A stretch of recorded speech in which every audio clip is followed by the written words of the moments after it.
곳곳에서 새롭게 나라를 세워야 한다는 희망이 넘실대고 있습니다. 또 대통령 선거도 눈앞에 다가왔고요. 또 한편으로는 내란 세력들의 준동도 만만치 않게 일어나고 있습니다. 트럼프발 또 시시각각 또 국제 위기도 다가오고 있습니다. 그야말로 하루하루 정세가 급변하고 있다 할 것인데요. 오늘 김창의 창에서는 정세 진단과 향후 우리의 과제를 두고 더불어민주당의 박선호 의원님과 대담을 진행하려고 합니다. 어서 오십시오. 네, 안녕하십니까. 반갑습니다. 반갑습니다. 네. 이번 그 계엄 상황 전 과정에서 예. 시민들 속에 아주 깊은 인상을 남기셨어요. 예, 고맙습니다.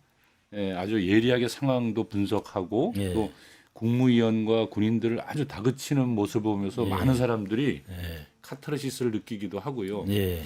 또 저 정보령은 어디서 이렇게 나오는가에 예. 대한 놀라움도 많이 보여줬는데 예. 그 케이블 타이 이게 제일 인상 깊었어요. 그 수갑입니다. 수갑. 예, 이 수갑을 갖다가 어떻게 문을 잠그느냐고 예. 막 흔드셨잖아요. 예.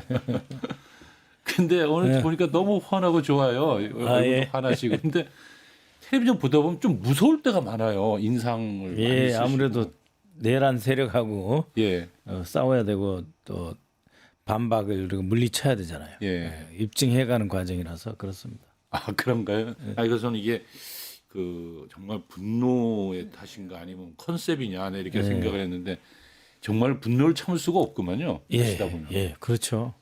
예, 김영현부터 윤석열 존재 자체가 분노를 참을 수 없습니다. 이런 지도자 밑에서 대한민국이 2년 11개월 동안 완전히 후퇴했잖아요.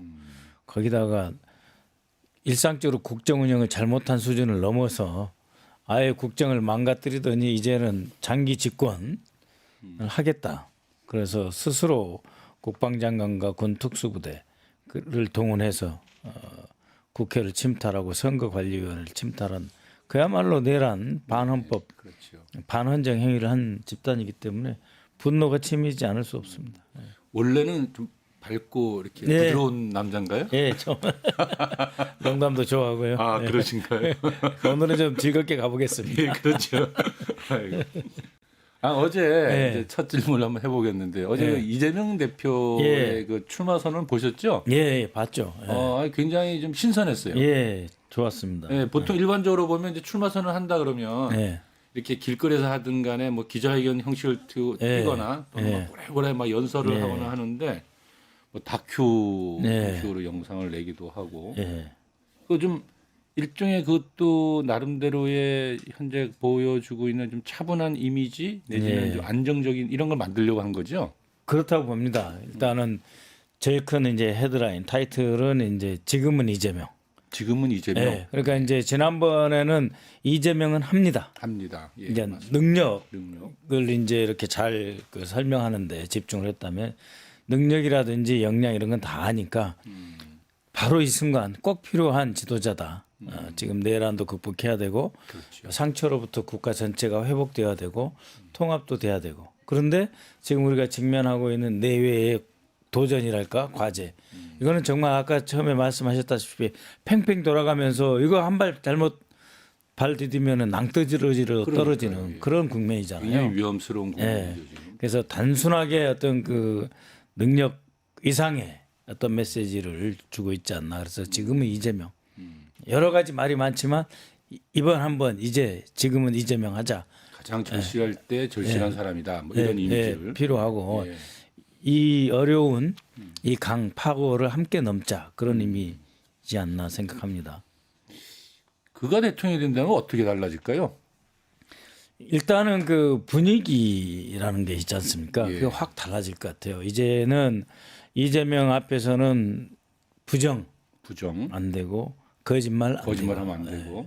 그리고 이재명 앞에서는 가진 자보다는 일단은 소외된 자, 어려운 사람을 먼저 생각을 해야 된다. 즉 문화의 가치라는 것이 무엇이냐? 김구 선생이 말했던 문화 강국.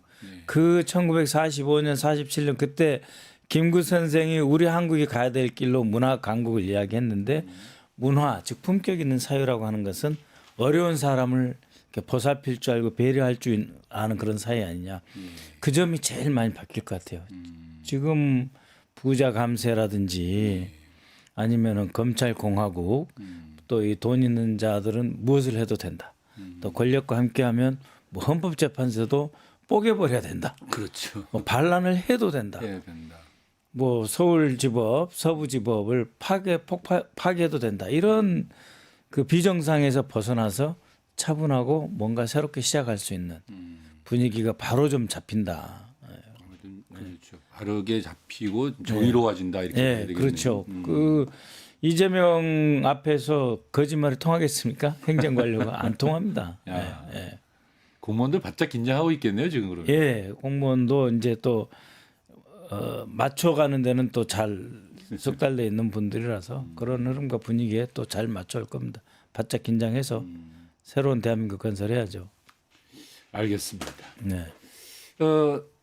다른 분들보다도 이제 예. 박연님을 뵀으니까 미국 이슈부터 좀 얘기를 좀 해야 돼요. 예, 그러시죠. 예. 어제 트럼프가 중국을 제외한 모든 국가들에게 이제 일반 관세 유예를 선언했어요. 예. 한숨 덜었다 싶었는데 예.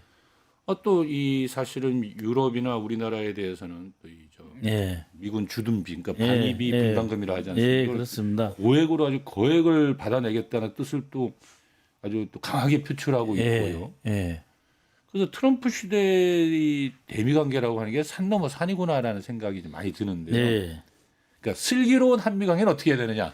아하, 그 이제 문재인 정부 때 저도 이제 4년 동안 4년 반 공직에 있었습니다. 고위직으로 이제 4년 동안 일을 했었는데 예. 트럼프를 상대하는 법이 있습니다. 아 트럼프를 상대하는 법. 예. 예. 첫 번째 긴장할 필요 없다. 긴장하지 마라. 예. 겁먹을 필요 없다. 겁먹지 마라. 예. 그리고 저 사람이 안정적으로 포괄적으로 쫙 끌고 가는 게 아니에요. 국정을. 예. 이렇게 한 번씩 축축 때리고 나가는 스타일이거든요. 한번 막 세게 질러 예, 봤다가 예, 질러 봤다가 또 빼기도 해요. 예, 안 먹히면 또 딴 데 가요. 근데 지금 이제 우리나라에 대해서 어떤 생각을 갖고 있느냐 예. 하는 역지사지에서 지피지기 백전백승.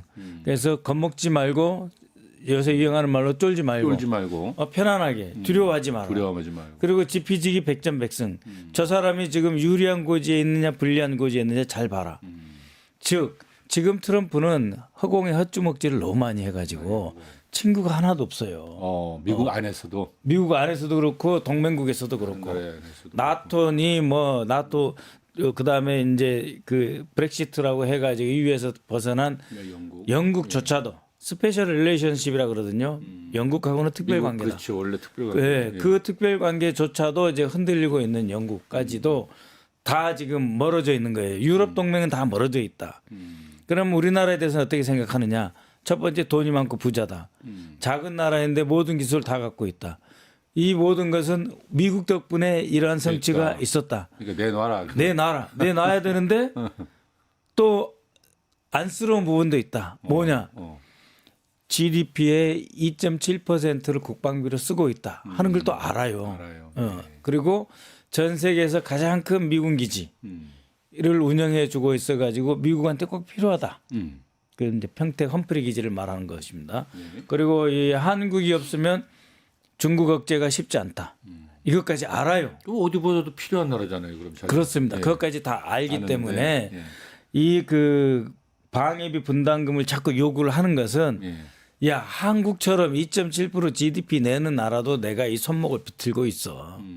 그 앞으로 500%, 1000%더 받을까 이렇게 이야기하잖아요. 그 겁먹을 필요 없어요. 그거 겁먹을 필요 예, 없다. 우리 그 문재인 정부 때 500%를 받아내겠다 그랬어요. 그랬었죠. 5배. 맞아요. 그래놓고 5년 동안 총 13% 인상해줬거든요. 그랬죠. 예. 지금 들어와서 또 다시 1000% 예, 맞아요. 물경 10배를 10배 받아내겠다라고 받겠다 하는데 예. 이미 지난 1월달에 그 바이든 정부하고 협상을 해서 8.9%를 올려놓은 상태예요. 그러니까 우리가 추가로 줘야 될 것은 한 3, 4%밖에 안 돼요.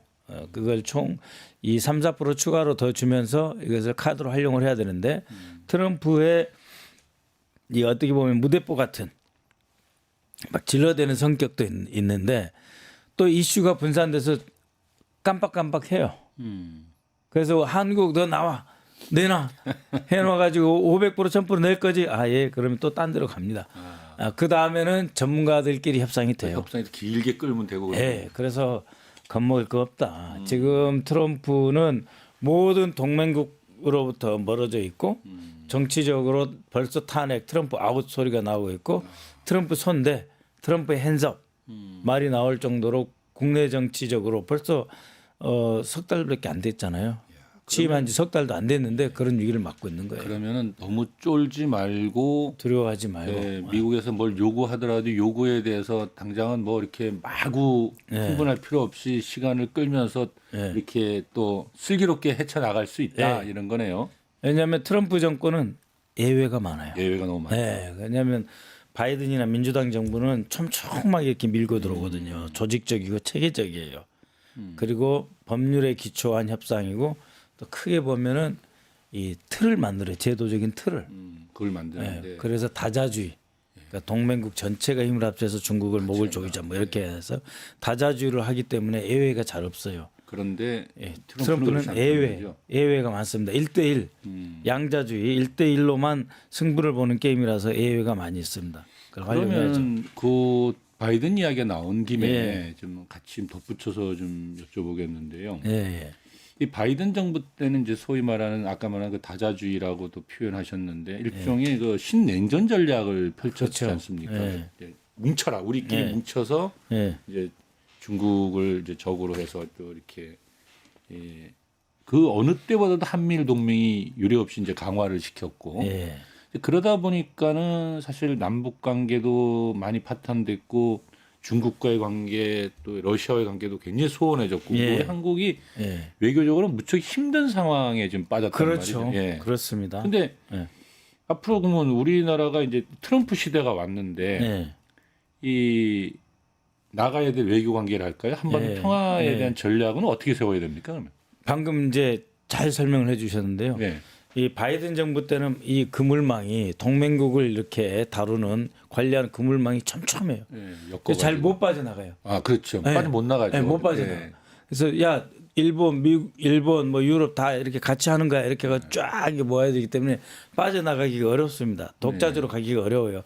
그러면서 중국과 러시아 둘 다 봉쇄하자. 컨테인먼트 팔러시라고 그러잖아요. 옛날에 중국까지 동원해서 소련을 봉쇄해서 목을 조아가지고 멸망시켰지 않습니까? 붕괴시켰지 않습니까? 그러한 전략을 장기적으로 쭉 하자 해서 중국이 어려웠어요. 근데 지금은 어떠냐? 트럼프가 원하는 것을 어느 정도만 들어주면 그러면은 대러시아 정책, 대북 정책 그리고 대중국 정책까지도 어느 정도 우리가 자율적인 공간이 오히려 열려 있어요. 아, 트럼프 시대 오면 도리어 더 열린다. 그러니까는 이렇게 목소리는 큽니다. 그래서 이제 늘 정책을 분류할 때는 톤 앤드 컨텐츠 목소리로 겉으로 드러나는 것과 실제 내용과 차이가 있다라고 합니다. 그래서 항상 강한 톤으로 뭐 make again, make America great again 그러면서 미국 우선주의로 쭉 나가지만 마가복음이죠. 마가복음 이거 저 끌어다 보니까 놓치는 것들이 많아요. 그래서 이 중국에 대한 포위 전략도 촘촘히 그야말로 대중 전략 경쟁 차원에서 딱 조여가야 되는데 그게 아니고 무역 전쟁 하나로만 가잖아요. 그러게요. 시진핑은 신났어요. 도리어. 도리어 신났어요. 그래. 우리나라보다 물건 싸게 만드는 나라 있냐? 관세 아무리 때려봐라 나도 때릴게. 그럼 관세 때리면은 이 세금을 누가 내냐? 미국 국민이 내서 미국 국민 비싸게 사가지 않냐? 그렇죠. 우리는 미국의 무역 상대한테 싸게 준다. 그 싸게 준 물건을 네가 관세를 떼서 미국에 비싸게 팔게 마는 거야. 너희 나라가 인플레가 일어나지 그런 거. 네가 알아서 해라. 그리고 그렇게 되면은 미국이 인플레이션이 되니까 미국 채권 가치가 떨어지지 않냐? 그럼 난 팔아버릴게. 이러는 거예요. 그래서 전략을 급선회했죠. 야, 적을 너무 많이 만들었다. 중국 하나만 때리자. 근데 중국 하나만 때리는 것도 미중 전략 경쟁 포괄적으로 그 봉쇄 전략이 아니라 무역 전쟁이기 때문에 중국이 절대로 호락호락 넘어가지 않습니다. 오히려 지금 웃고 있어요. 시진핑은 바이든에서 트럼프가 되니까 트럼프만 되길 바랬어요. 시진핑은. 그럼 그런 미중 관계 속에서 우리 한국의 상대적 자율성이 공간이 있죠. 커졌다. 커졌죠. 그럼 러시아와 중국과의 관계를 우리가 좀 이렇게 풀어 나가도 미국이 예전처럼 강하게 압박하지는 않을 것 같습니까? 우리 전체 무역의 규모에서 20%가 중국이고요. 그다음에 19%가 미국입니다. 그러니까는 둘 다 중요한 시장인데 그러니까요. 어느 하나를 포기할 수 없었잖아요. 그랬죠. 그러니까 지금은 미국은 미국대로 19% 시장대로 우리가 잘 이렇게 이제 관리해 나가면서 한미 자유무역 협정의 틀 안에서 협조해 주면 되는 거예요. 그리고 대기업 중심으로 해서 몇 개 자동차라든지 반도체라든지 협력을 해주면 되는 거고 그 대신에 중국의 20% 시장 그거는 그전에는 이념적으로 안보가 경제 위에 있으니까 20%를 포기할 것을 강요당했는데 지금 그럴 필요 없습니다. 그래서 온전하게 19% 미국 시장, 20%의 중국 시장, 그 나머지 중남미에서 중동, 유럽 시장 다 새롭게 보면 기회가 열려 있습니다. 그러니까 그럼 기회가 그런 있어요. 것들에 대해서는 바이든 때보다는 훨씬 더 좀 아주 자신 있게 중국과의 예. 관계나 러시아의 관계를 좀 풀어가야 된다 이런 것이네요. 그렇습니다. 아니 조금 있으면은 중국을 이렇게 때려잡는 것처럼 해도 트럼프도 시진핑 만나자고 해요. 또 푸틴 만나자고 합니다. 예. 김정은조차도 만나겠다고 몇 번 예. 신호를 보냈는데 반응이 없어서 그러고 오히려 있죠. 약간 초조해하는 그런 기미거든요. 예. 틈이 있습니다. 근데 뭐 미국 이슈가 나온 김에 좀 예. 얘기를 더 여쭤봐야 될 것 같아요. 그 전에 이 헌재 판결이 늘어질 때요. 예. 다들 막 잠 못 자고 걱정했는데 예. 그때 의원님이 굉장히 중요한 얘기를 한번 하셨어요. 예. 그게 뭐냐면은 우리와 가장 가까운 국가의 대사급 인물. 그러니까 우리 뭐 당연히 그러면 그 사람은 하나밖에 없는데 제일 가까운 나라니까 미국일 것이고 대사급 인물이면 조셉 윤이다. 예. 저희가 당시에 다 봤는데 예. 그 뭐 바이든의 알박기 인사다 뭐 이런 표현들 많이 썼잖아요. 근데 예. 그가 예. 어떤 말을 했냐라고 말씀하셨냐면 당시에 그 이재명 대표 그러니까 지금 후보가 예. 되셨는데 예. 이재명 후보가 그 선고 예. 2심 선고를 보고 난 이후에 하게 될 것이다. 뭐 이런 얘기를 했다고 하셨고 그다음에 이제 그 이전에 작년 12월에 의회조사국 보고서에 보면 이재명 대표에 대해서 이제 윤석열과 달리 반일 예. 반중 뭐 친중 성향이다라고 예. 하면서 노골적으로 반대 기류가 있다 이런 느낌을 저희가 받았단 말이죠. 예.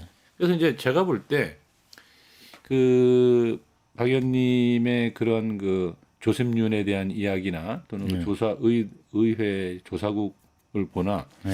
미국이 좀 이재명 후보를 좀 비토하나 예. 뭐 이런 느낌을 확 받는단 아 말이에요. 그래요? 예, 그 제가 좀 설명을 드려야 예, 되겠네요. 예. 결론부터 말하면은 미국은 이재명 비토하지 않습니다. 않습니까? 않습니다. 왜냐하면은 이재명도 그렇고 그 윤석열도 그렇고 기본적으로 미국에 대해서 한미 동맹을 중시할 거다라고 하는 믿음 둘 다 있었어요. 지난 대선부터. 예. 근데 둘 다 안정감이 있을 것이다. 안정감이 있을 것이다. 네, 그거는 이제 윤석열은 이제 주위에 한미 동맹을 강조하는 사람도 많고 또 그 관료 생활을 오래 했다. 그렇죠. 그다음에 이재명 대표 같은 경우에도 외교 분야에서는 뭐라 그럴까 좀 신중하고 차분하게 나올 것이다. 그래서 이재명도 안정감이 있고 그 윤석열도 안정감이 있고 둘 다 한미 동맹을 중시할 거다라고 판단을 했었죠. 그런데 그 12월 3일 이 내란을 보면서 이 보수 우익에 대한 안정감이 기대가 사라졌어요. 아, 우리나라의 보수 우익이 우파들에 대해서, 안정적이지가 예. 않다. 그래서 완전히 거꾸로 됐습니다. 저 사람이 그동안 핵무장 떠들었는데 결국 박정희하고 비교를 해보니까 박정희도 핵무장하고 그다음에 자주국방 이야기 하더니 예. 결국은 쿠데타로 일으키려다가 죽었다. 결국 그다음에 전두환이가 나타났다. 그러니까 자주국방 그다음에 핵개발 그다음에 이 쿠데타는 연결되어 있다. 미국한테 멀어져도 되잖아요. 핵무장을 하면. 네. 그래서 이 보수가 안정적일 줄 알았는데 안정적이지 않다라고 하는 판단을 한 거예요. 그러면서 이제 국내 정치 상황을 이미 쭉 보고 있어요. 주한미 대사관뿐만이 아니라 미 국무부의 뭐 코리아 데스크는 물론이거니와 CIA고 뭐 우리 한국을 다 지켜보고 있습니다. 보면서 관심 지역이니까. 그렇죠. 그러면서 이재명에 대해서 자신들도 연구를 하죠. 그래서 이재명에 대해서 내린 결론이 뭐냐? 한미 동맹을 중시한다. 그다음에 두 번째 크게 이렇게 튀지 않는다. 안정감이 있다. 안정감이 있다. 예, 신뢰할 만하다. 그런 것이고 그 제가 이제 만났을 때 이제 뭐 조셉 윤이라고 이제 이야기를 하는데 그 이건 이야기예요. 저쪽에서 1월 27일 날 그 윤석열이 구속 기소됐지 않습니까? 여기서 빠져나오려고 어떤 전략을 써야 되냐?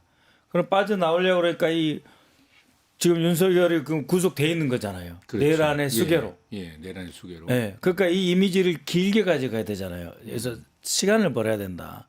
그러니까 우리 야당에서 생각하는 것처럼 3월 상순 이런 때 빨리 헌재가 판결할 수 있겠느냐라고. 그렇죠. 그러고 결국은 이재명 대표에 대한 고등법원 선고까지 최대한 비슷한 시기에 나오게 할 것이다. 저는 그 3월 26일 이재명 대표가 유죄 선고 나오는 쪽으로 저들은 공작을 할 것이고 그 말에 함축된 거는 그런 말 한 게 아닙니다. 조셉이 그런 이야기를 한 건 아닌데 아니고, 자신이 이제 여러 사람들을 접촉을 해 보니까 헌법재판소의 판결이 빨리 나가지고 3월 예를 들면 10일 그래가지고 60일 내에 대선으로 훅 가버리면 3월 26일 뭐 이재명 대표가 뭐 어떤 선고를 받든 간에 다 손 놔주는 거 아니냐. 그렇기 때문에 최대한 두 개의 사건을 성격은 전혀 다르죠. 헌법재판하고 이재명 대표의 가벼운 고등법원하고 전혀 다르지만 두 개를 묶어서 둘 다 이렇게 아웃시키려고 하는 그런 거 아니겠냐라고 이야기를 한 거지 자신의 계획을 이야기한 게 아니에요. 아니었다. 그러니까 거꾸로 이야기하면은 저한테 좋은 말씀을 해준 거죠. 근데 제가 처음에 이 말을 들을 때만 해도 아유 두 개의 사건 성격이 완전히 다른데라고 했는데 어떻게 그 두 개 날짜를 맞출 수 있겠어 이렇게 생각하면서 덮어놨던 거예요. 그렇죠. 네. 근데 이게 3월 14일 지나면서부터 아 이게 미국의 생각은 전혀 아니에요. 미국이 그 비토하지 않습니다. 이재명은 안정감 있고 한미동을 중시할 거라고 확신을 갖고 있어요. 대화가 가능하다고 보고 있고 그런데 이재명 대표가 유죄가 나면 그러면은 결국은 지지율도 떨어지고 이렇게 복잡한 상황이 있을 수 있다라고 국민의힘이나 이런 쪽에서 계속 이야기했을 거 아니에요. 그렇죠. 그런 그래서 이야기를 한 거군요. 이재명한테 너무 급속하게 미국이 쏠려가면 안 된다 이런 이야기를 했을 거 아니에요. 그런 걸 아주 저하고 이제 가깝고 친해서 이야기를 해준 거고 그거는 이제 어떤 국내 정치에 대한 어떤 간섭이라든지 내정 간섭 이런 거 아니에요. 이분이 한국 정치를 잘 아는 건 사실이죠. 한국 근무를 오래 했고 누구보다도 그냥 그 미국인보다는 이분도 미국인이지만 한국에 대해서 더 잘하는 건 사실이죠. 그리고 인맥도 더 넓고. 그러니까 이 전혀 나이도 많죠. 나이도 많습니다. 저보다 한 5살 많아요. 그렇죠. 그러니까 필드 골드버그 같은 경우에는 콜롬비아에서 대사하다가 온 사람이잖아요. 그러니까 한국 모르죠. 이분 한국을 잘 아니까 이런저런 이야기를 들어서 이제 이야기를 해준 건데. 그러니까 뭐 엄밀하게 뭐라면 이제 한국 대선에 적극 개입한다기보다는 네, 그렇지 한국 않습니다. 대선은 이재명 후보가 대통령이 되는 것에 대한 뭐 적극적 비토가 있다는 이런 건 없어요. 절대 없다. 이런 거죠. 그리고 잘 알고 있어요. 한국 정치는 누구도 관여할 수 없는 관여할 수 없다. 매우 역동적인 과정이고 이거 지금 이제 54일 6일 남았는데 무슨 관여했다가 난리 날래고 그런 거 안 합니다. 잘 알겠습니다. 걱정 안 하셔도 됩니다. 우리 시청자 여러분. 미국이 이재명 대표 받아들입니다. 걱정하시지 마십시오. 여러분 많이 이거 지지 발언하면 안 되죠. 아니요, 그리고 당 대표니까요. 당 대표를 당 대표 시절 이야기를 하고 다만 뭐 있는 거니까. 경선이 시작되는데 그냥 이재명 대표로 쭉 미시는가 보죠. 너무 아직은 지금 우리 당에 그 대선 후보로 이렇게 나겠다 하는 아직 분은 출마 사람이 없죠. 한 분밖에 없어요. 그렇습니다. 그러니까 누구를 지지하고 말고 없어요. 지금 유일한 후보입니다. 네, 죄송합니다. 내가 너무 짓궂은 질문을 아닙니다. 자, 그러면 이제 또 다른 질문으로 가겠습니다. 이제 한덕수 권한대행의 황당무계한 행동에 대한 얘기를 좀 해야 되겠는데요. 그 보니까 이제 한덕수 대통령 권한대행이 헌법재판관 후보자를 2명을 지명했잖아요. 이거 지명하는 과정도 이 사람이 이런 권한이 있느냐에 대해서도 많이 놀라운 일이고 또 하나는 그 사람이 이완규 씨를 또 하는 바람에 또 한번 놀라운 일이 벌어진 건데요. 근데 너무 아이러니하다 할까요? 재미는 일이 벌어진 게 예. 그 후보자 진밀도 헌법 소원을 했잖아요. 예. 그리고 효력 정지 가처분 신청을 했는데 예.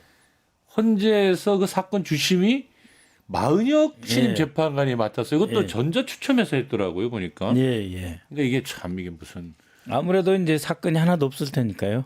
그래서 맡은 전자 건가요? 추첨을 해도 예. 사건이 많이 있는 분이 있고 아, 적게 있는 분이 있고 적게 있는 아예 분 없는 쪽으로 분이 가나요, 있고. 예, 그러면? 아무래도 예. 그렇죠. 예.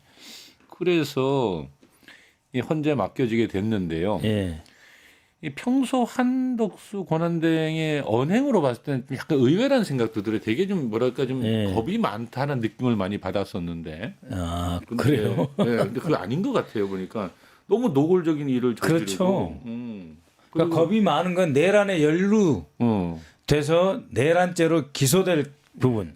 그것에 대해서는 겁이 많아요. 한번 그 얘기 한번 들어보죠. 뭐 그 한덕수 외에는- 왜 이랬을까요, 그러면? 그 외에는 정말 겁이 없고 막무가내입니다. 후한무치예요? 예. 국회 대정부 질의 할 때 야당 국회의원들에 대한 태도라든지 막 소리 지르고. 어떤 정책 같은 걸 보면은 정말 저분이 옛날 노무현 대통령 때 국무총리 했던 그 한덕수 맞나 하는 생각이 들 정도로 너무 변신을 잘하는 거죠. 그래서 있을 수 없는 그런 인물이 되고 말았어요. 예를 들면 이렇습니다. 우리 당에서 지난 가을에 예. 20에서 30만 원 예. 국민들에게 재난 지원금 성에 그 민생 지원금을 해주자 이렇게 해가지고 법을 통과시켜서 올렸어요. 이 법을 가지고 국무위원회에서 윤석열하고 이야기를 할 때 뭐라고 그랬습니까? 윤석열이 아니 무슨 30만 원이야 달라 그러면 10억 20억 달라 그러지 라고 했잖아요. 예, 예. 그 말을 하게 촉발한 사람이 한덕수예요. 아니 뭐 10억이나 20억 달라 그러지 무슨 20만 원 30만 원 생활에 됩니까? 그러니까 현실감이 없는 사람이에요. 그 구름 위에서 혼자 구중궁궐에서 정말 대한민국에서 최고 잘 사는 권력으로만 50년 자기가 관료 생활했다는데 따뜻한 자리, 빛나는 자리, 볕드는 자리만 살아온 거 아닙니까? 이 사람이 갑자기 내가 내란죄에서 벗어날 수 있겠다. 에? 그러면은 나도 박근혜 때 반기문처럼 내가 카드가 될 수 있겠네 이런 생각을 한 거죠. 그러면서 앞으로 혹시 모를 내란 관련 소송이나 이런 거에 대해서 안전판도 필요하고. 근데 거기에 연루돼서 지금 조사받고 있는 게 한덕수, 최상목이며 또한 이완규란 말이에요. 이완규도 공수처 수사를 받고 있어요. 공범들끼리 네. 그러니까 그러면서 친윤 중에 친윤이 또 이완규고. 예? 그렇지 않습니까? 이 사람은 팔수, 윤석열은 구수. 같은 서울법대 동기. 그러니까 이완규를 자기 편으로 끌어들이면 네. 내란죄 향후 있을 때 도움도 될 뿐더러 또 박근혜 있을 때 반기문이라는 카드가 있어가지고 박근혜를 버렸는데 내가 또 그렇게 될 수도 있지 않을까 하는 기회도 엿보는 거죠. 그래서 이완규가 그 윤석열인데 윤석열이가 과거 박근혜하고는 다르게 힘을 갖고 있으니까 나를 점지해 주겠지 이렇게 이제 그 신호를 보내고 있는데 이번 주 초에 그 윤석열을 만나고 온 이철우 경북지사가 뭐라고 그랬습니까? 뭐라 그랬죠? 이 윤석열의 그 트레이드 마크는 나는 사람에 충성하지 않는다. 예.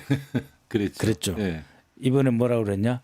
사람은 충성하는 사람을 써야 된다. 그럼 맨날 말이 그냥 왔다 갔다 하는 예, 거예요. 이게 무슨 말이냐? 예.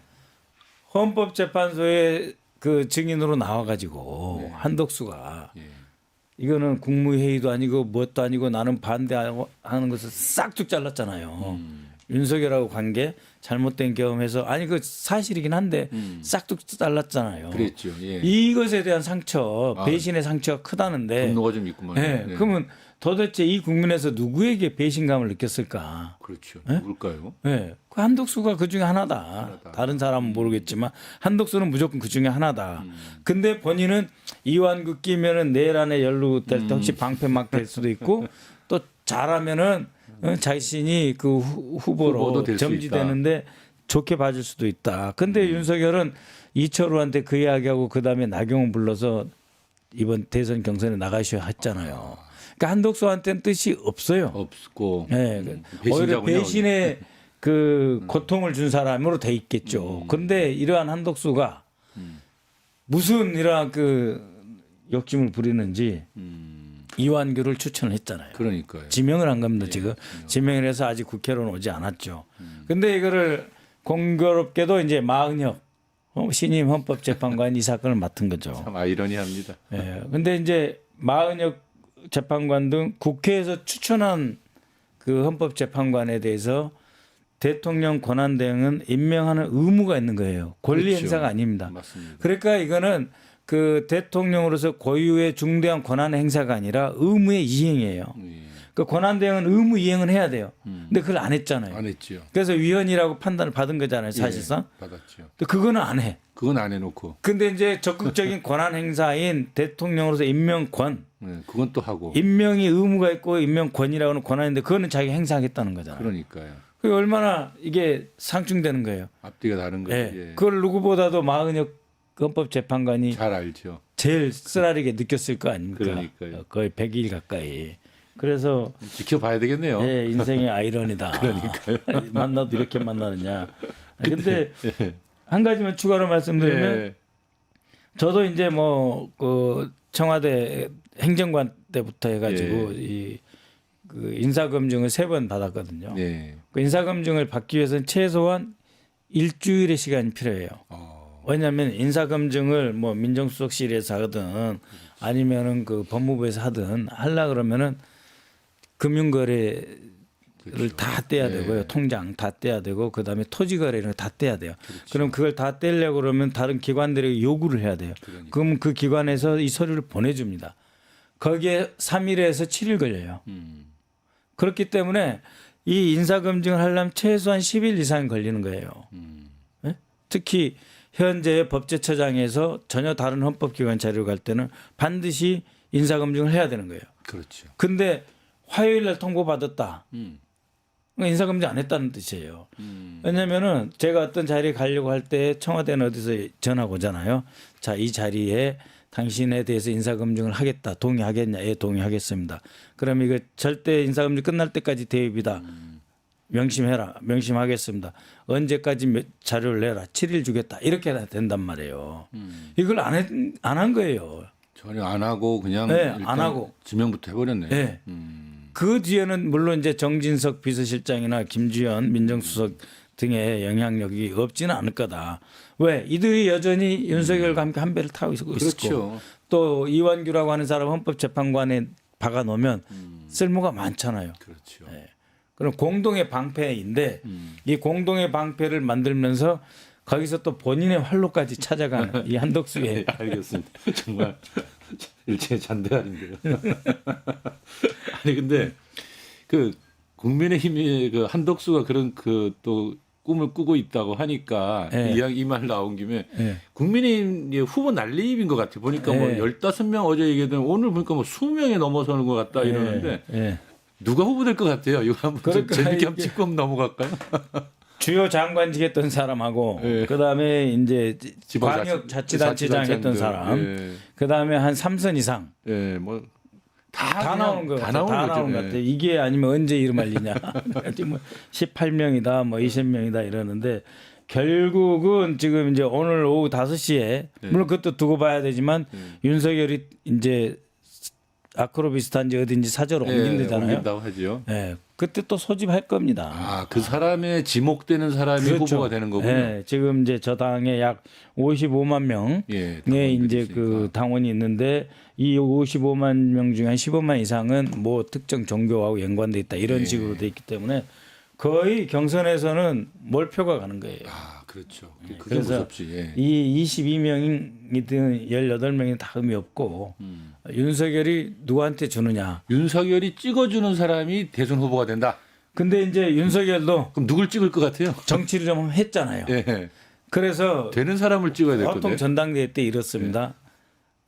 예를 들면 대의원 몇 표를 갖고 있는 사람이 있어요. 예. 대의원을 내가 50표를 갖고 있다. 그러면은 한 사람한테 다 안 줍니다. 뭐 누구한테 한 30표, 나눠주는군요. 예. 누구한테 한 20표 주고 양쪽 다 내가 다 밀었어 이렇게 이제 일종의 신호를 주는 거예요. 보험을 들어놓네요. 네, 그렇기 때문에 윤석열이 한 사람한테만 주지는 않을 거예요. 그러니까 나경원한테도 말을 했었고 나경원한테 주고 김문수한테도 이야기를 김문수도 했고 주고. 그다음 윤상현은 이제 당권으로 갈지 하다가 다들 대권 나갔는데 내가 왜 당권 나가 또 이쪽으로 틀 수도 있고 또 한덕수도 대통령님 그때 내가 미안했습니다. 그러나 내가 이완규를 이렇게 하듯이 끝까지 내가 지켜드리겠습니다. 그러면은 이제 나눠주는 거예요. 그래서 처음에는 영향력이 큰 것처럼 보이지만 조금 지나면 자신도 한쪽으로 몰빵을 못하기 때문에 한 세 사람 정도로 좁혀질 거다. 셋은 누구로 봅니까? 일단 김문수 같고요. 김문수, 그다음에 나경원. 그다음에 하나는 일단 홍준표 오세훈은 아니라는 것 같고. 거긴 아닌 것 같고 그거는 막 그다음에 명태균한테 너무 찍혀 있나요? 아니 그리고 오모 시장이 이 윤한테 잘 못한다는 말이 잘 못하고 이렇게 충분히 이해를 갖지 않고. 고개를 많이 안 숙였군요. 그리고 지금 그동안 예. 여기 3년 중에 2년의 그 용사는 예. 이제 MB 계열.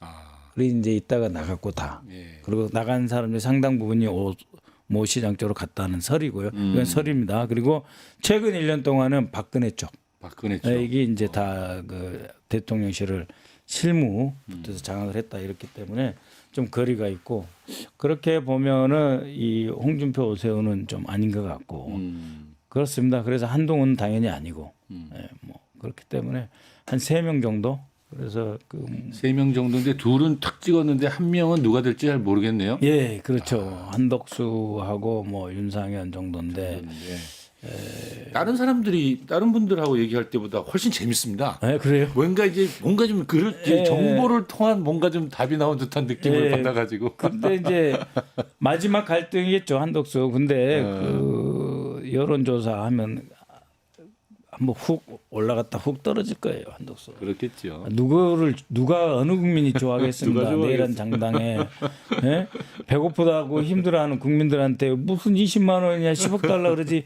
말이 앙뚜아네트가 뭘 빵 대신 케이크 먹어라 이런 거하고 똑같잖아요. 그래서 안 됩니다 이 사람. 아니 그러니까 이게 그 얘기는 그렇게 좀 정리를 하면서 아까 말씀드렸는데 이 정말 박 의원님에 대해서 좀 약간 궁금한 걸 평소에 느꼈던 건데 한번 좀 물어봐야 될 것 같아요. 그러니까 이 누구보다 많은 정보를 듣고 있나 보다 뭐 이런 강점이 있다. 많은 사람들이 뭔 얘기를 하시면 박 의원님의 입을 많이 바라보는 경향이 있어요. 그러니까 이제 그 노하우나 많은 정보망을 가지고 있는 거냐 아니면 놀라운 분석력을 가지고 있는 거냐 이제 이런 것을 생각해 보는데 왜냐하면 예를 들어서 말입니다. 그 박 의원님 누구보다 먼저 작년 3월부터 이미 계엄이 조직적으로 준비되고 있었다 이런 걸 말씀하신 적 있으세요? 그래서 뭐 행안부 그리고 방첩사, 국가수사본부 협력해서 겸치 구축했다. 이런 전모를 공개한 바가 있었잖아요. 그러니까 이런 것들, 지금 아까 얘기한 대로 이제 아까 우리 이제 대선 후보 누가 될까 이런 건 이제 나름대로 재미있게 말씀하시는데 이런 고급 정보를 할까 이런 것들은 좀 어떻게 갖고 있는 좀 망이 따로 있는 건가요? 근데요, 네. 정보라고 하는 것은 이 첩보에서 시작되거든요. 조각조각 돌아다니는 첩보 쪼가리들 하나로 이렇게 통으로 다 안 옵니다. 그러겠죠. 그렇기 때문에 이 쪼가리를 담을 수 있는 분석 틀이 필요한 거예요. 모아서 그걸 정보로 바꾸는군요. 네, 정보로 바꿔야 되는데 이거 이제 사회과학적 분석 틀이 있어야 되는데 뭐 독일의 철학자 하이데거 같은 경우는 이런 이야기를 했어요. 먼저 직관이다. 직관. 그러니까는 정보가 조각조각 있어서 이렇게 되는구나 할 때는 이미 끝난 거예요 상황이. 그렇기 때문에 그건 정보가 아니고요. 어떤 정보를 분석을 할 때 앞으로 세상에 어떤 일이 일어날 거다 할 때는 직관이 먼저다. 직관이 1번이다. 그러니까 연역법이 있고 귀납법이 있으면 연역법 먼저 이런 식으로 될 거다라고 하는 것을 틀을 갖고 있어야 돼요. 그 직관력을 갖고 계시다 이 이거죠. 직관은 사회과학적 분석력이에요. 예를 들면 이런 겁니다. 예지력이 아니고. 예지력이 아니에요. 예를 들면 이런 거예요. 저도 이제 뭐 전 직장에서 있었던 일이라 조심스럽긴 한데 예를 들면 푸틴이 우크라이나를 침공하냐 마냐 전문가들을 한 20명을 딱 데리고 제가 이제 질문을 던져요. 그럼 저는 몇 가지 근거를 가지고 푸틴이 우크라이나를 공격한다라고 하는 저는 선언적인 판단을 갖고 물어보는 거예요. 그렇죠. 근데 이제 두 그룹을 확 갈리죠. 안 합니다. 지금 왜 합니까? 이런 그룹이 있고 한다는 그룹이 있어요. 그러면은 안 한다고 하는 거는 앞으로 일어나지 않을 것이기 때문에 변수가 아니에요. 그럼 그 그룹은 빼요. 빼고 한다고 한 그룹에 대해서 좋다 그러면은 이 한다고 하는 관점에서 그동안 놓쳤던 뭘로 정보, 첩보 다 한번 모아봐라. 모아지면 이 점선을 그리면 이게 사자 모양인지 코끼리 모양인지 모양이 나오거든요.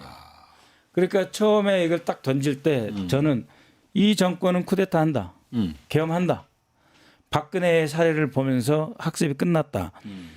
박근혜를 정말 이렇게 난도질하듯이 수사하는 검찰을 윤석열이 갖고 있지 않냐. 그러니까 안도를 할 거다. 그러면 나를 가장 크게 위협하는 세력은 야당이 나를 탄핵 국면으로 몰았을 때 누가 지켜줄 거냐. 마지막 쿠데타로 나를 보호해 줄 사람이 있어야 되는데 그게 바로 군이다. 그래서 국방부 청사로 들어간 거다. 그리고 그때부터 일종의 방어적인 계엄령과 장기 집권이 공세적인 장기 집권. 22년 여름에 반국가 세력 바로 나오면부터 이 사람은 계엄 준비에 들어갔다. 정신적으로 계엄 준비에 들어갔다. 라고 하는 걸 이제 결론을 내려놓고 거기에 관한 첩보를 계속 수집을 하는 거죠. 수집을 하면은 이 계엄이 안 일어나면은 뭐 끝나지만 일어났을 경우는 너무 큰 사건이잖아요. 장기 집권에 대량 살육에 뭐 민주주의 훼손 난리가 나는 거죠. 이거를 복구할 길이 없어요. 한 40년 가잖아요. 그렇죠. 그렇기 때문에 이거는 쿠데타 한다. 그러면은 폭로하고 그러면은 막기 위한 노력을 무슨 부대부터 투입할까? 707. 그래? 그 지금 용산에 707 들어와 있는지 알아봐. 이미 들어와 있어요. 들어와 있구나. 예, 한 100여 명이. 그럼 707이 들어와 있는데 그러면은 윤석열이나 이쪽 경호팀하고 707하고 이미 긴밀하겠네. 그러면 특전사령관 있고 그동안 항상 사고는 보안사, 방첩사가 쳤으니까 특전사고 보안사, 방첩사가 있잖아. 그럼 그걸 알아보고 그다음에 그것을 지원할 수 있는 그 세력이 수방사. 그래서 한번 이쪽 동향을 알아봐라. 알아보니까 이 세 사람 조각조각이 맞춰지면서 맞춰지는 거죠. 그림이 딱 만들어지는구나. 네. 그리고 거기에 이제 이상민 행안부 장관까지 이제 방첩사를 장관이 국가수사본부장을 대동하고 가가지고 만찬하고 그런 일이 없거든요. 그렇죠. 경호처장이 어떻게 새 사령관 특수부대 새 사령관을 경호처장 방에 간주에 들어가다 식사를 합니까? 말도 안 되는 얘기인데. 네. 그런 거를 쭉 전체적으로 종합해서 보면서 이제 결론을 내려가는군요. 그렇죠. 이거는 뭔가 일을 뭔가 좀 조작하고 그렇죠. 있다. 반국가 세력 운운하고 하고 있구나. 그리고 그 인사청문회도 통과 안 되면 차관급으로 국정 운영해버리고 차관급으로. 그러니까는 차관급으로 국정을 운영을 한다는 것은 헌법상 중요한 이 그 정책 국무위원회를 통해서 국무위원과 하게 되어 있거든요.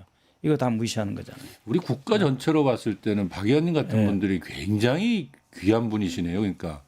아니 그래서 이제 제가 말씀드린 거는 이 첩보와 정보력은 그러니까 뭘 듣는다고 해서 생긴 게 아니고요. 훈련도 돼 있어야 사회과학적 되고 분석 틀을 가지고 있어야 되고 들여다봐야 되는 거예요. 그래야 숨겨져 있던 이 새싹들이 쭉 올라오는 게 보입니다. 그것도 과거에 또 경험법, 그러니까 일종의 또 쌓여 있는 노하우라 그런 것도 있어야 되는 거 아닙니까? 이제 직관력이라고 하는 아까 말한 사회과학적 분석 틀과 함께 그게 있어야 되죠. 또 쌓여 있는 경험이 있고 그런 것들을 가지고 하면 거의 정확하게 앞을 내다볼 수 있다. 이제 거의 맞습니다. 이번에 거의 맞추신 것 같아요. 저희가 그 전 세계에서 유일하게 우크라이나 곧 푸틴이 침공한다. 그걸 맞췄거든요. 맞췄고 그 정보도 이렇게 공유하고. 당시에 저도 같이 공부하고 토론하는 많은 이 국제 관계학 외교 쪽의 교수님들하고 토론해 보면 안 할 거다라는 분이 더 많았었어요 당시에. 절대로 안 한다 이런 얘기도 했는데. 감사합니다. 굉장히 좋은 이야기를 들었고요. 좀 다른 걸로 이제 좀 넘어가 볼게요. 사실은 홍장원 씨 얘기도 물어보려는데 이제 다른 걸로 가겠습니다. 굳이 이제 정부 얘기는 고민이 될 것 같고. 그거 파시즘에 대한 얘기를 잠깐 묻고 갈게요. 이번에 아까 잠깐 앞에서도 이제 말씀이 좀 있었는데 서부지법에서 난동 부리는 걸 봐도 그렇고요. 정광훈 목사 집회에서의 발언 수위를 봐도 그렇고 예. 혐오와 배제의 논리, 그러니까 뭐 중국에 대한 혐오, 예. 여성에 대한 혐오, 심지어는 빨갱이 죽여도 돼. 예. 뭐 이런 이야기가 예. 막 난무하잖아요.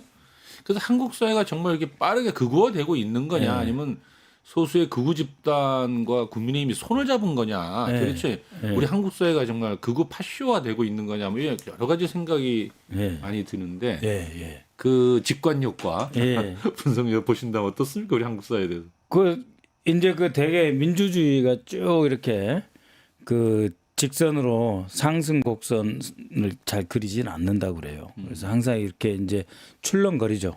업앤다운, 그러니까 잘 올라갔다가 내려갔다가 이렇게 상승과 쇠퇴를 반복하면서 큰 경향적으로는 이제 잘 되지만 그러나 의외로 잘 가던 민주주의가 이렇게 이 뒤집어지거나 반전을 맞는 경우가 많이 있습니다. 이제 그래서 이렇게 종종 있다. 예, 디모크라시가 이제 오토크라시, 그러니까 독재로 후퇴하거나 아니면은 그 중간에 그러니까 자유롭지 못한 데모크라시, 일리버럴 디모크라시라고 하는데 이런 여러 가지 종류의 민주주의가 있는데 윤석열의 그 리더십 특성을 보면은 국민들한테 무엇을 해줘야 되겠다라고 하는 국민들에 대한 어떤 그 의무감, 그 다음에 측은지심이 없어요.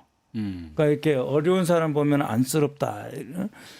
이태원 사건 같은 경우 보면 얼마나 마음이 아픕니까? 그렇죠. 그 부모님 정말 손잡고 울어도 시원치 않을 판에 위패도 안 모시고 이렇게 죄를 지내잖아요. 그렇죠. 그러니까 이 사람에 대한 측은지심, 애정이 없는 거예요. 애정이 없기 때문에 폭력이 들어오는 공간이 생기는 겁니다. 이 폭력. 내가 원하는 것은 폭력으로 다 얻을 수 있어. 획득할 수 있어. 그리고 나는 내가 말은 안 지켜도 돼. 이런 지도자가 있으면은 반드시 극우 파시즘이 들어오거든요.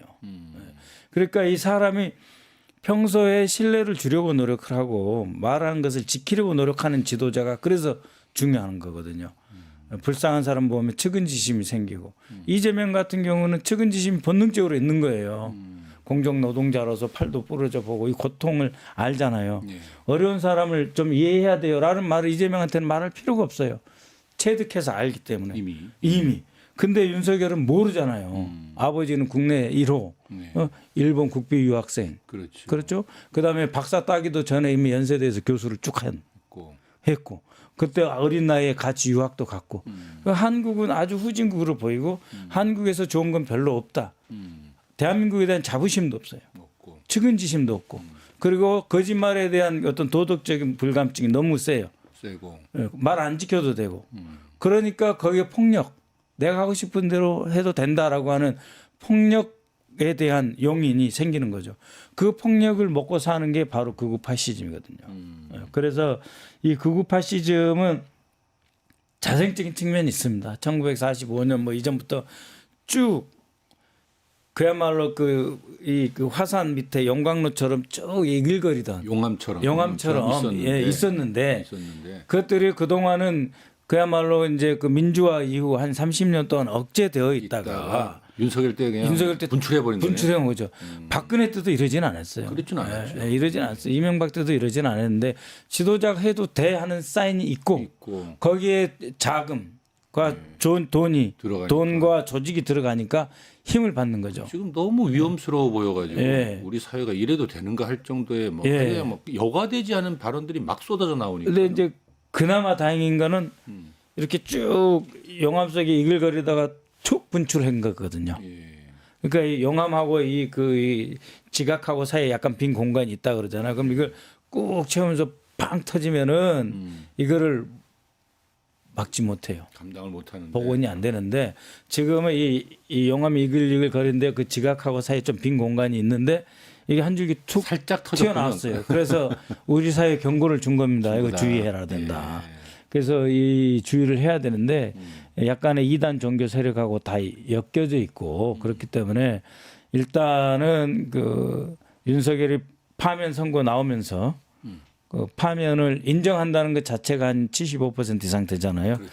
그래서 조금 이제 수그러지는 그런 것 속에서 이 전체적으로 통합 그리고 이분들의 또 이제 삶의 어려움, 그러니까 어떤 그 고독이라든지 가난함이라든지 소외 이런 거 다 연결돼 있기 때문에 우리 대한민국 사회에서 품어야 된다고 저는 생각합니다.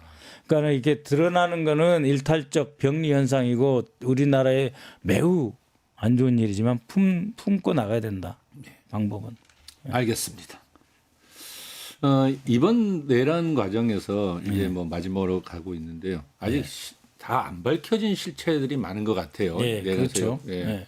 근데 그 중에서도 이제 대통령실 비서실이 어떤 역할을 했을까 이게 잘 안 밝혀지고 있고 검찰과 국정원이 분명히 뭔가 개입을 했을 텐데라고 하는 생각들이 드는데 예.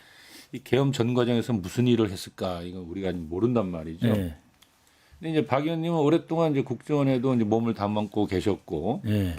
근데 이제 우리나라의 이제 국정원, 소위 말해 정보기관이라고 하는 것이 과거에 이제 안 좋은 것, 중앙정보부나 안기부 시절에 가졌던 그 민주운동 하는 사람들 잡아다 고문하고 조작하고 했던 기억이 있잖아요. 예. 그래서 제가 볼 때는 이제 대선이라고 하는 것은 사회의 대개혁의 과제들이 분출하는 시기인데, 예. 우리 국정원의 개혁 과제는 뭐라고 보느냐, 예. 이에 대한 나름대로 좀 보관이 있으신가, 뭔가 좀 이제 국정원 이제 차장 출신으로서 예. 보시는 좀 한번. 일단 그 국정원에 대해서 저도 여전히 애정이 많이 있습니다. 그래서 그 특히 그 해외 대북 분야에 대한 그 정보에 있어서의 전문성은 정말 그 어디에다 내놔도 그 빠지지 않습니다. 뭐 맨날 그 영화 같은 거 보면은 모사드, 이스라엘의 모사드, CIA 이런 쪽이 많이 나오는데 007 같은 것도 007 있고. 같은 거 많이 나오는데 저희한테 의존하는 부분도 많이 있어요. 정보기관들은 그 동맹국끼리의 그 정보 협력 매우 중요합니다. 독자적으로 얻는 것과 협력을 통해서 얻는 것이 훨씬 더 많거든요. 그래서 이렇게 그 우리나라 국정원은 각국의 주요 유명한 정보기관에서 협력하자고 이렇게 콜을 받을 정도로 역량이 뛰어나다. 근데 이제 이번에 그 국정원이 과연 그러면 얼마나 영향을 받았고 실제로 얼마나 조직적으로 개입이 되었을 거냐라고 하는데 저도 이제 샅샅이 좀 들여다봤어요. 그랬더니 사전에 이렇게 기획 단계부터 합류시킨 것 같지 않아요. 그렇진 않고. 그리고 이제 아까도 말씀하셨지만 2023년 24년 3월 그 가장 중요한 그 회의가 있었을 때 그러니까는 대통령 그 삼청동 안가에서 술을 꽤 많이 먹으면서 그 안보실장, 국정원장, 국방장관, 경호처장 이렇게 있었을 때 논쟁이 3번 붙었잖아요. 그래서 이제 신원식 국방장관하고 김영현하고 충돌도 있었다고 하고 이때도 이제 그 조태용은 본인의 표현을 이야기하면 진노를 많이 하셨고 대통령이 그런 마음 안 가지시게 진언을 했다라고 하는데 그거는 무슨 이야기냐면 뭔가 할 것은 아는 거죠. 알고 있었던 거죠. 이미 결국은 비상대권 비상계엄을 할 생각을 하고 있구나. 분노가 크구나. 그리고 쭉 자기도 청와대 생활 많이 한 사람이에요. 조태영도 안보실장뿐만이 아니고 그렇죠. 우리 노무현 정부 때도 행정관 했고요. 그다음에 그 박근혜 때도 그 NSC에서 안보 수석을 했던 사람이에요. 잘 알아요. 청와대가 어떻게 돌아가는지, 권력이 어떻게 돌아가는지. 분명히 저는 알았을 거라고 봐요. 근데 사전 기획 단계에서 군 쪽에서 예를 들면은 이제 김용현이나 이런 쪽에서 지난번에 보니까 이게 신원식하고 저기는 반대하던데 국정원은 나중에 땡겨 쓰자 이랬을 가능성이 높아요. 그래서 국정원은 나중에 땡겨 쓰자. 네, 그래서 실제로 이제 그 12월 3일 8시 40분에 이제 안보 그 대통령실 가가지고 거기서 이제 지시 문건 이미 지시를 받았고 지시 문건 줬다 그랬는데 그게 안 드러나고 있어요. 그게 드러나야 됩니다. 그래서 그걸 조사해야겠네. 국정원이 기획 단계에서는 안 들어갔을지 모르지만 국정원장은 초반부터 대통령이 비상계엄 할 거라는 건 알고 있었다. 있었고. 그 알고 있었으면서 계속적으로 주의 깊게 관찰을 했을 거다. 그리고 자신이 조금만 노력을 했으면 알 수 있어요. 방첩사라든지 뭐 정보사, 수방사 다 국정원하고 관계 있거든요. 협력망들이 다 있어요. 명령만 내리면 얼마든지 알 수 있었을 거예요. 근데 그걸 좀 수사를 해야 됩니다. 다만 적극적으로 뭐 대통령한테 이렇게 하면 좋습니다. 이런 단계는 아니다. 그리고 그렇게 된 것 중에서는 그 수사국 대공 수사국이 없어가지고 실제 투입 인력이 없었던 점도 작용을 했다. 그래서 국정원은 선진 그 정부기관을 거듭나야 되지만 국내 정치에서는 확실하게 재련을 시켜야 된다. 그게 핵심이고 개혁의 가장 네. 핵심은 네. 국내 정치는 완전한 절연. 네, 그래서 대통령 윤석열이 써먹고 싶은데 못 써먹고 좀 무려놓을 정도가 됐는데 아예 국정을 보면 그런 생각이 안 들게 그런 그 모임 삼청동 안가 모임에 안 불려가야 되는 거예요. 안 불려가야 된다. 네, 완벽한 그 개혁 과제는 네, 국내 정치와의 완벽한 절연이다. 네, 그렇습니다. 좋습니다. 정리를 좀 하려고 네. 합니다. 근데 박 의원님은 사실 그동안 열심히 활동했지만 이 시민들이 볼 때는 이번 탄핵 과정에서 아무튼 굉장히 라이징 스타 같은 느낌을 받습니다. 네, 과거 학생운동도 하셨고 네. 또 청와대 국가안보회의 전략실 행정관도 하셨고 대통령 비서실 외교안보 비서관, 국정원장 특보, 기조실장, 국정원 제1차장 네. 역임을 했었죠. 마치시는데 이제 정리하면서 네. 좀 정치적 꿈이 있습니까? 좀 나름대로 난 이런 걸 하고 싶어. 사실 정치 꿈 없습니다. 진짜 꿈이 없습니다. 그 안보, 예. 국가 안보는 이제 산소와 같다 이렇거든요. 산소와 같다. 산소와 같다. 이제 우리 저기 선생님도 잘 아시다시피 안보가 산소다 이런 거는 평소에는 못 느끼잖아요. 야, 예. 안보가 있는지 없는지 정보기관은 뭘 하는지 우리 군이 고생하는 줄 알지만 실제로 얼마나 못 피땀 느껴야 흘려서 한다라는 거죠. 나라를 지켜야 하는지 예. 이걸 못 느껴야 돼요. 아. 오로지 우리 국민은 생업에만 그냥 생각을 종사하시고 행복을 추구할 권리를 가지셨고 우리 위대한 국민은 행복을 향유할 권리, 미래를 설계할 권리가 있잖아요. 여기에 전념하실 수 있도록 외곽을 바깥의 담장을 좀 단단하게 하는 정도가 제 역할이고 다른 꿈 없습니다. 아이고, 알겠습니다. 워낙 까다롭고 쉽지 않은 주제들을 너무 편하게 정리해서 감사합니다. 재미있었나 모르겠습니다. 굉장히 재밌었습니다. 박선원 TV도 많이 구독. 박 의원님을 보니 박선원 TV도 많이 봐달라는 광고 많이 구독해 주십시오. 구독 광고였습니다. 47만 5천 명인데 이게 50만 안 넘어가가지고요. 박 의원님을 보니 나라를 구하려면 각 분야의 전문가가 필요한데요. 정말 우리나라 안보기관 특히 정보기관의 전문가의 소중함을 일깨워주는 기분을 느꼈습니다. 네, 고맙습니다. 시민들의 사랑받는 그야말로 우리 대한민국을 떠받치는 국정을 만드는데도 힘을 써달라는 당부를 드려봅니다. 함께해 주신 여러분 감사합니다. 오늘 거침없이 소신을 밝혀주신 박선원 의원님 감사합니다. 네, 고맙습니다. 세상을 보는 창, 세상을 여는 창, 김청현의 창이었습니다.